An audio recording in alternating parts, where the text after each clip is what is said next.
Dans cette démonstration sur la mise en colonne comme dans tout exercice de la bureautique, il est tout d'abord impératif de dactylographier le texte au kilomètre. La particularité avec la mise en colonne, c'est qu'il nous faut d'abord séparer le titre du texte, puisque celui-ci chapeaute les colonnes et n'en fait pas partie.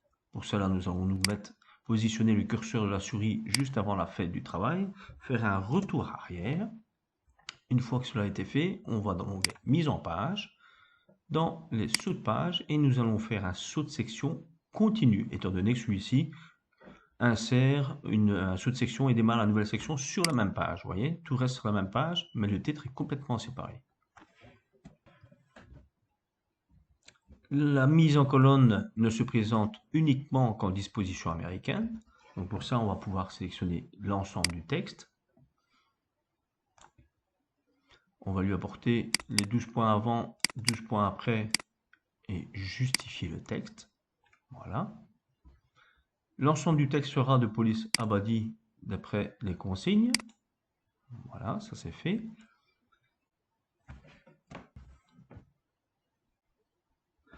Nous allons ensuite pouvoir nous occuper du titre. Donc je vais sélectionner l'ensemble du titre. On demande qu'il soit en taille 16. Comme c'est à disposition américaine, je vais le mettre en majuscule, en gras. Je vais également le centrer puisque je vais lui apporter également une bordure ombrée. Donc je choisis bien la bordure et pas l'onglet bordure de page. Ombrée de 2 points un quart. On l'appliquera au paragraphe. Il nous est également demandé qu'elle soit distante de 4 points. Pour cela, on va choisir ici des options. Et vous voyez, distance 2, ben là on va mettre 4 points en hauteur, 4 points en bas, et à gauche, à droite, c'est déjà fait. On n'a plus qu'à cliquer sur OK. Et encore une fois OK, voilà. La dernière chose à faire pour le texte, donc en disposition américaine, pour le titre, c'est d'aller modifier dans la mise en page les espacements avant qui sont de 0 et de 24 après. Il nous est ensuite demandé d'appliquer au titre secondaire une taille de 14 points et d'y apporter une modification de style en petite majuscule qu'on ne trouve que dans l'onglet en lançant la boîte de dialogue police donc, et on clique sur OK. On demande également d'y apporter 18 points avant. On peut ensuite, pour modifier les autres, cliquer sur le premier, cliquer 2 fois sur reproduire la mise en forme de l'onglet accueil. Et vous voyez, en sélectionnant simplement, on y apporte les modifications sans devoir les refaire. On désactive la reproduction. Nous allons pouvoir maintenant appliquer la mise en colonne. Pour cela, nous allons sélectionner simplement, on va se positionner en fait sur la feuille du travail. On va aller dans l'onglet mise en page. Nous avons la fonction colonne dans le groupe mise en page.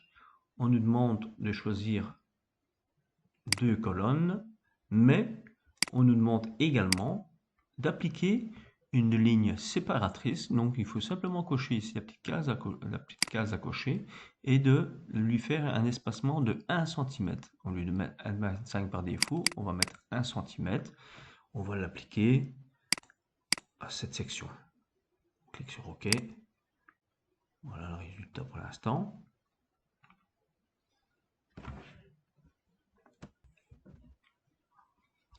Il nous faut ensuite équilibrer les colonnes.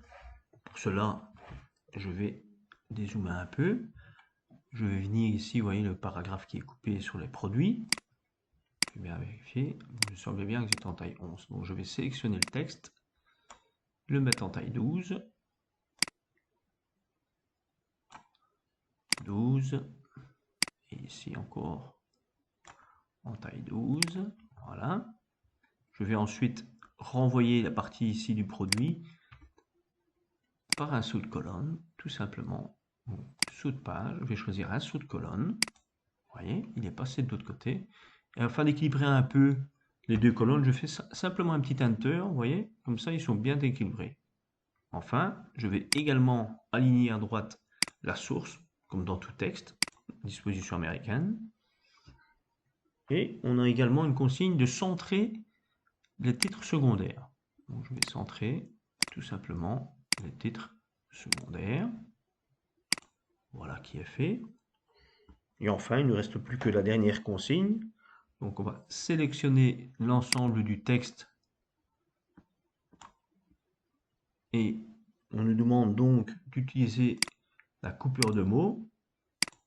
On désactive toujours la coupure de mots en majuscule. On demande de mettre une zone de coupure à 1 cm, mais dans ce texte apparemment c'est grisé, donc on ne le fera pas. Par contre, on peut limiter le nombre de coupures consécutives à 2. Nous allons faire une coupure de mots manuelle. Il nous demande de couper à commémorer. Oui, on peut le faire. Traditionnellement, on peut également couper à cet endroit. Muguet ne peut pas, car on ne peut pas laisser deux lettres uniquement, une syllabe de 2 lettres en début de mot. Remontrer, on peut. Les seigneurs, on peut également. Décorer, on peut également. Retour, on ne peut pas. Les clochettes, on peut. Cultiver, on ne peut pas à cause de la consonance.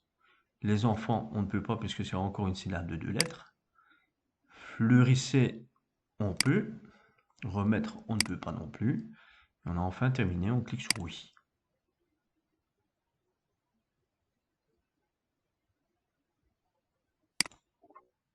Voilà.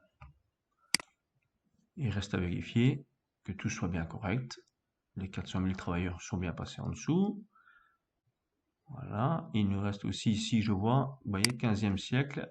C'est un exposant, donc onglet accueil, petit raccourci pour l'exposant, le X2.